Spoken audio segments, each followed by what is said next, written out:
Good morning, and welcome to another edition of Macro Now, typically released every Monday morning. However, with the holiday yesterday, we'll be releasing today on Tuesday, January 19th, 2021.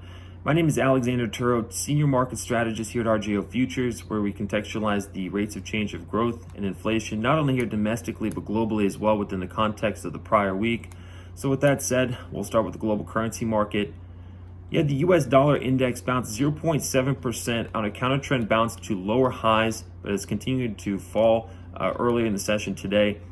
You have the euro versus the US dollar correcting minus 1.1% last week, but is now up 3.2% in the last 3 months and continues to signal bullish on a 90-day trend duration.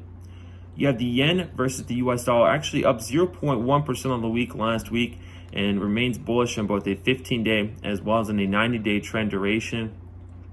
And then you have the British pound versus the US dollar also up on the week last week, up 0.2% to now plus 5.3% in the last 3 months alone, and continues to signal bullish on a 90-day trend duration as well.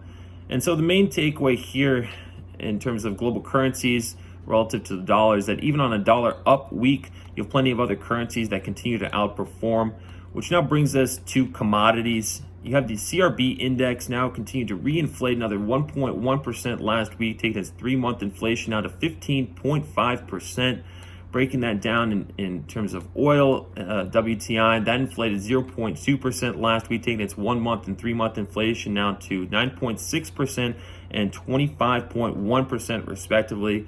Whereas if you take us a look at something in the agricultural sector and corn, that inflated another 7.1% last week, taking its 1-month and 3-month inflation to 25.1% and 30.1% respectively as well. And so taking a look at now moving across asset allocations to now interest rates, just touching on the break-evens, those continue to see inflation rise even on a dollar up week, as you have the US 10-year break-evens up 2 basis points week over week, now taking its 1 and 3-month inflation to up 17 and 39 basis points respectively. Touching on domestic and global equity exposures, you have the small cap index, the Russell 2000, now up 1.4% last week, taking its 3-month gain to now 29.6%. With emerging market stocks up 0.3% last week, and now taking its 3-month gain down to 21.2%.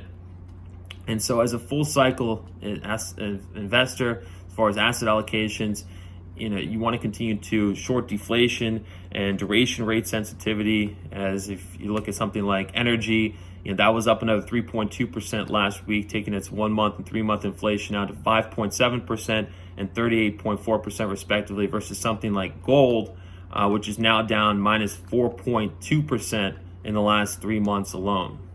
So with that, that's all we have for you today. If you have any questions or would like to follow up, please feel free to reach out to me directly. Otherwise, thank you for listening and keep your head up out there.